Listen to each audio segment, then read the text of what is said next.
Vamos lá então corrigir a nossa atividade da última aula. Atividade essa que abordava temas como o trabalho de um gás, energia interna de um gás perfeito, primeira lei da termodinâmica e também as transformações gasosas. A primeira questão: um gás sofre uma transformação isovolumétrica. Ao receber calor do meio externo, qual foi o trabalho realizado pelo gás? Bem, só há realização de trabalho quando há variação de volume. Isso quer dizer que se nós tivermos uma transformação isovolumétrica, então a variação do volume foi zero. Se a variação do volume foi zero, então nós temos que o trabalho realizado também será nulo. A segunda questão: um gás está confinado em um recipiente cuja tampa consiste de um êmbolo móvel em equilíbrio. Sobre o êmbolo é colocado um bloco que o força para baixo, comprimindo o gás. Em seguida, o gás é aquecido de maneira que o êmbolo volta a subir até a altura inicial. Determine o sinal do trabalho realizado nos dois processos descritos. Primeiro, quando o gás ele é comprimido, o seu volume é reduzido. Se o volume é reduzido, então nós vamos ter um trabalho realizado sobre o gás. Então nós temos aí um trabalho negativo. Por outro lado, quando o gás se expande, elevando o êmbolo, o seu volume é aumentado. Se o volume é aumentado, então neste caso nós vamos ter um trabalho realizado pelo gás e, claro, o seu trabalho, o seu sinal é positivo. A terceira questão: em um recipiente de formato cilíndrico e fechado por um êmbolo móvel, está contido um gás ideal que é mantido sob pressão de 2,5 Pascal, Newton por metro quadrado, mesma coisa que Pascal. Durante um processo isobárico, esse gás tem sua temperatura diminuída de 323 para 25 graus Celsius. Determine o trabalho realizado sobre o gás, sabendo que o volume final é de 0,25 metros cúbicos. Bem, nós devemos inicialmente saber o volume inicial do gás, para então, a partir desse volume inicial, calcular a variação do volume, já que o trabalho do gás ele vai depender da sua variação do volume. Bem, nós temos uma transformação isobárica nessa questão, já que a questão fala que é sob pressão constante, de 2,5 newtons por metro quadrado. Nessa transformação isobárica, a temperatura inicial de 323 graus Celsius equivale a 596 Kelvin. A temperatura final de 25 graus Celsius equivale a 298 Kelvin. E o volume final ele é de 0,25 metros cúbicos. Então, aplicando aí a relação da transformação isobárica, V1 sobre T1 é igual a V2 sobre T2. Então, com isso, nós vamos ter que V1 sobre 596 é igual a V2, que é 0,25, sobre 298, que é o T2. Agora aí eu fiz produto dos meios pelos extremos, então 298 vezes V1 é igual a 0,25 multiplicado por 596 dá 149. Passo 298 dividindo, e ao dividir 149 por 298 vai dar 0,5 metros cúbicos. Então nós temos que o volume inicial desse gás era de 0,5 metros cúbicos, certo? E ele atingiu, após aí a transformação isobárica, um volume final de 0,25 metros cúbicos. Bem, como a pressão é de 2,5 Pascal, nós vamos ter que o trabalho é a pressão multiplicado pela variação do volume. E a variação do volume é o volume final menos o volume inicial. Então o trabalho ele vai ficar 2,5 multiplicado pelo volume final, que é 0,25, menos o volume inicial, que é 0,5.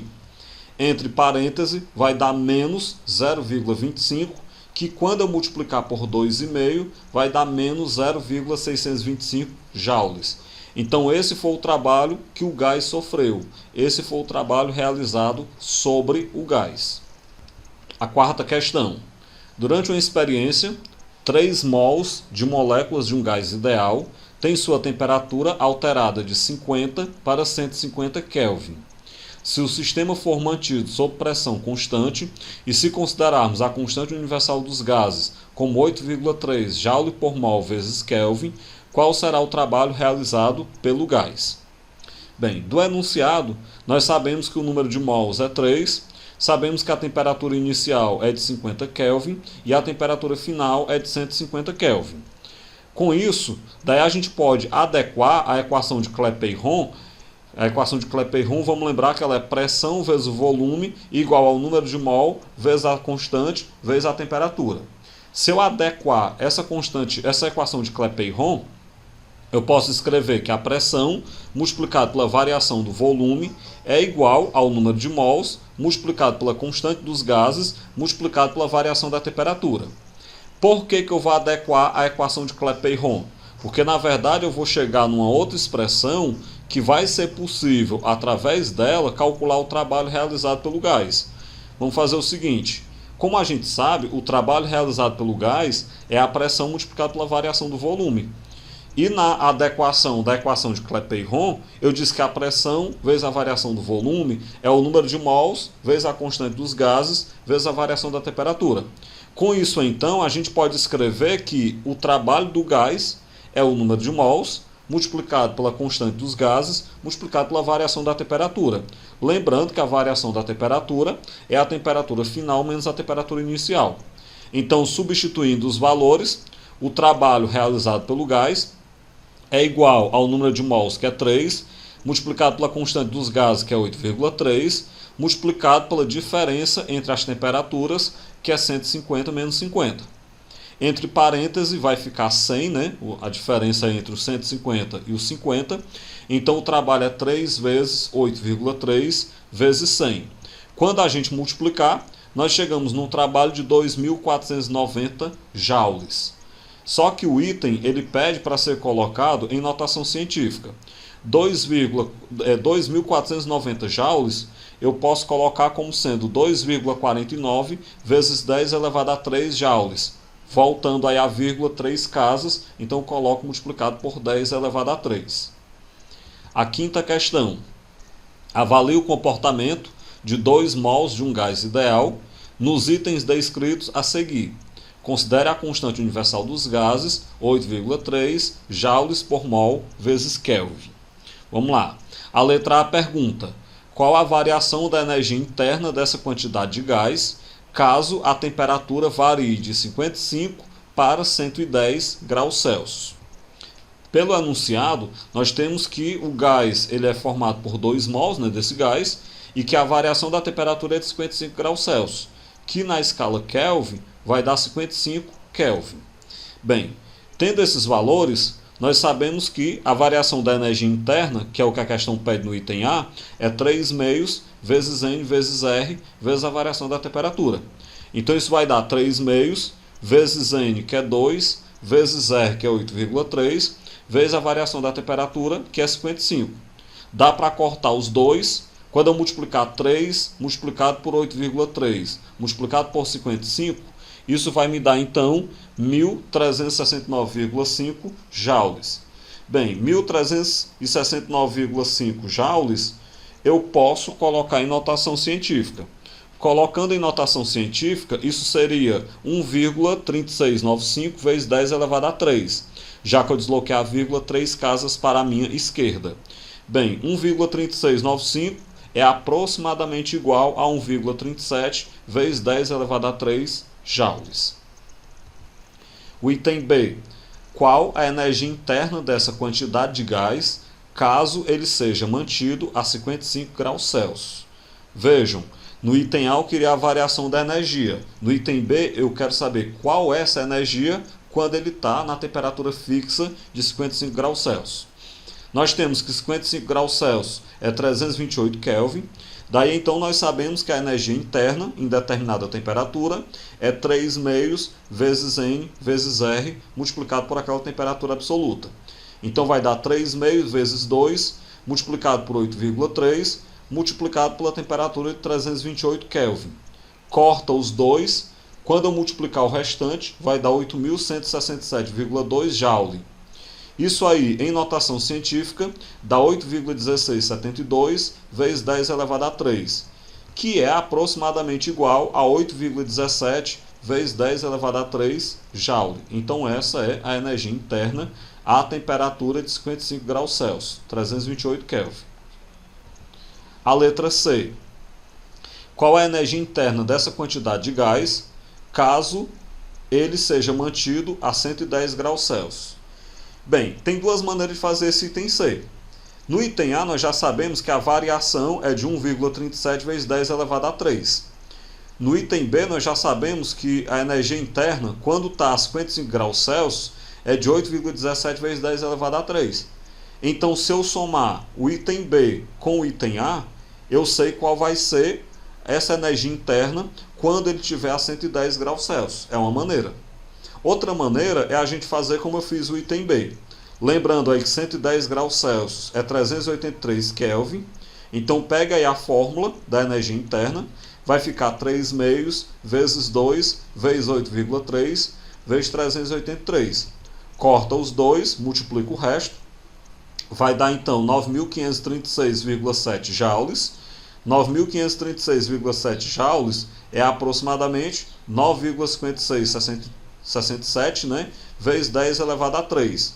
Que em notação científica, que aproximando, vai dar aproximadamente 9,54 vezes 10 elevado a 3 joules. A sexta questão. No gráfico a seguir está representada a variação do volume de 1 mol de gás ideal, quando submetido a um aquecimento numa transformação isobárica. Considere a constante universal dos gases, 8,3 Joule por mol vezes Kelvin, e determine o que vai pedir em cada item.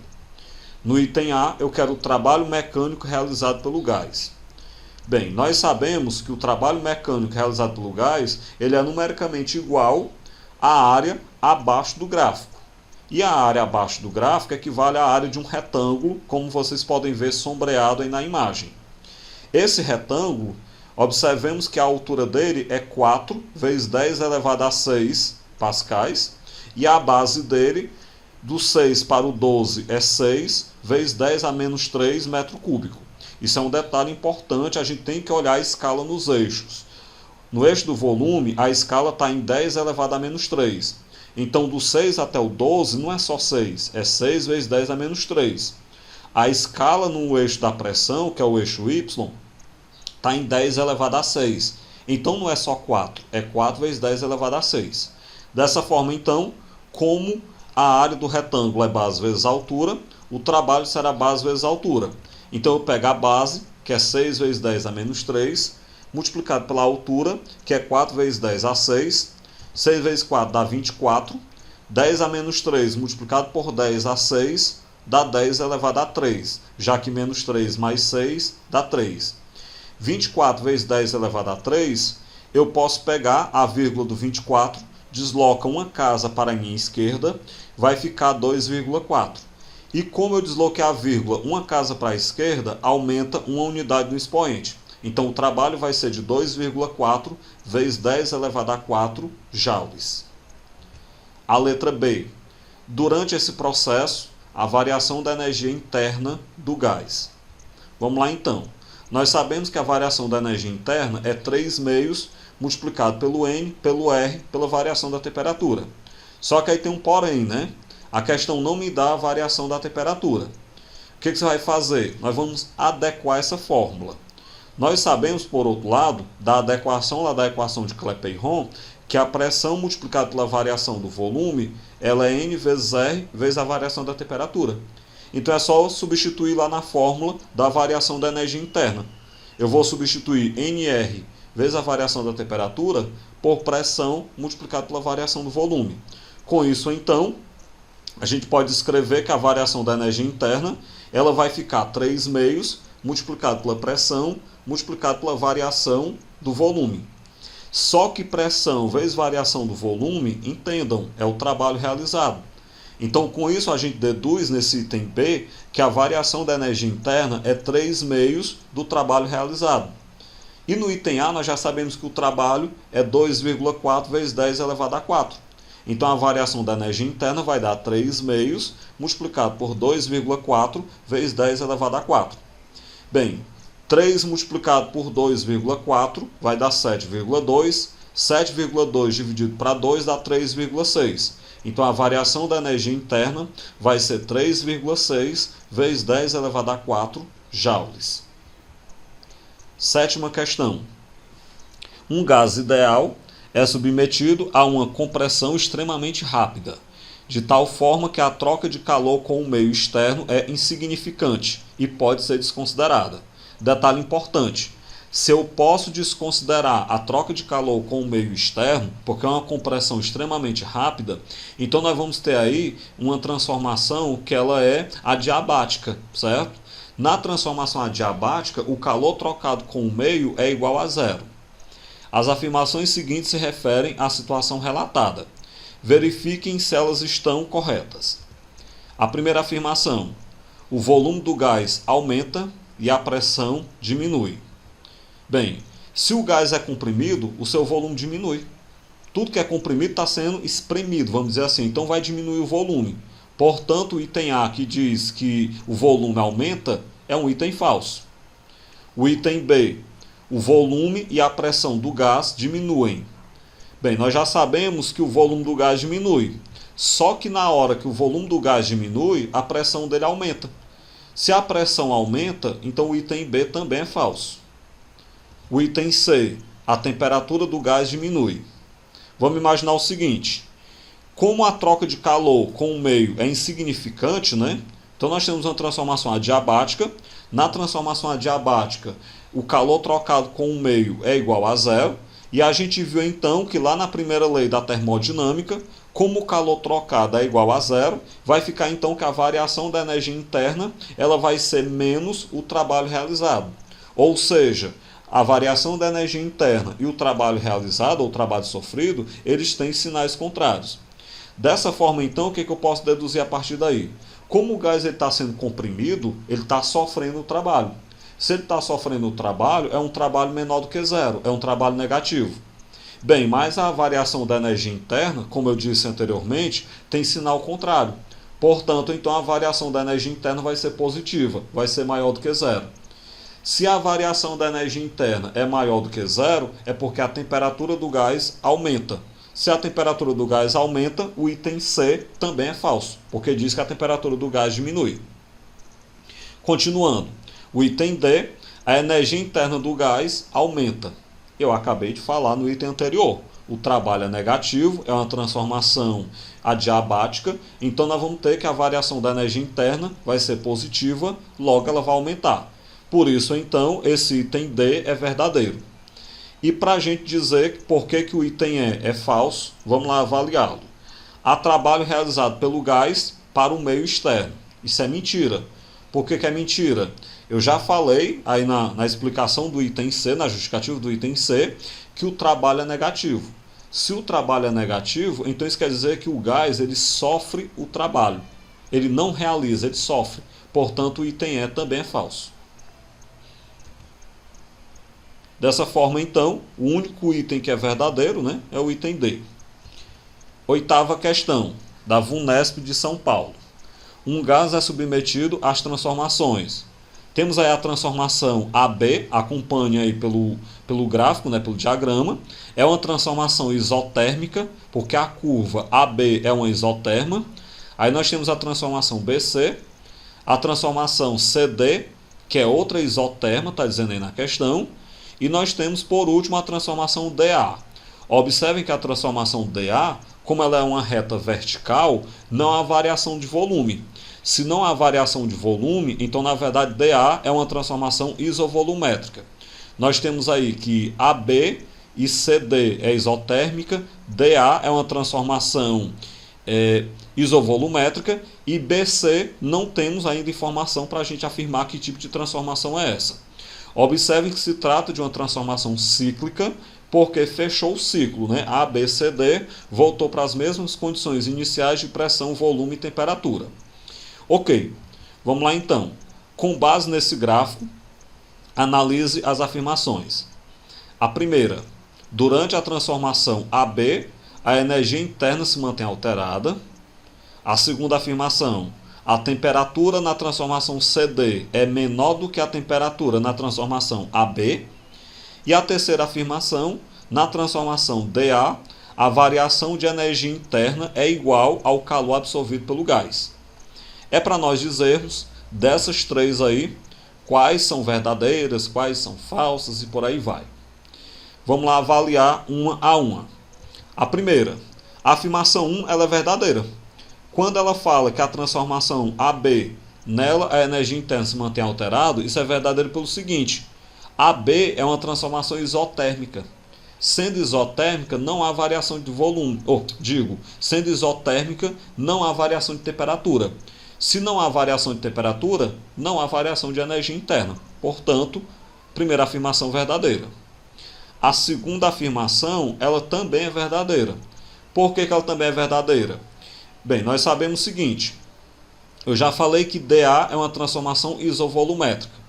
Se dA é uma transformação isovolumétrica, então isso quer dizer que a temperatura em A é maior do que a temperatura em D.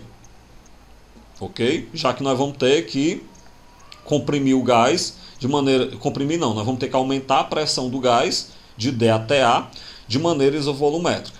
Bem, se a temperatura em A é maior do que a temperatura em D, então nós vamos ter o seguinte. Com isso, a temperatura da isoterma CD é menor do que a temperatura da isoterma AB. Se a temperatura do A é maior do que a temperatura do D, então a temperatura do CD é menor do que a temperatura do AB. De forma, então, que a segunda afirmação, como eu já havia dito, ela é correta, ela é verdadeira. A afirmação 3 ela também é verdadeira. Por que ela é verdadeira? Porque dA é uma transformação isovolumétrica. Sendo isovolumétrica, o trabalho realizado é nulo. Bem, como o trabalho realizado é nulo, na primeira lei da termodinâmica, coloca zero no lugar do trabalho, então vai resultar que a variação da energia interna é igual à quantidade de calor trocado com o meio, que é exatamente isso que está falando o item C. Então, portanto, esse item é verdadeiro, e aí nós temos que todas as três afirmações são verdadeiras, de forma que a resposta correta é o item E. Dessa forma, então, a gente finaliza mais uma correção de atividade.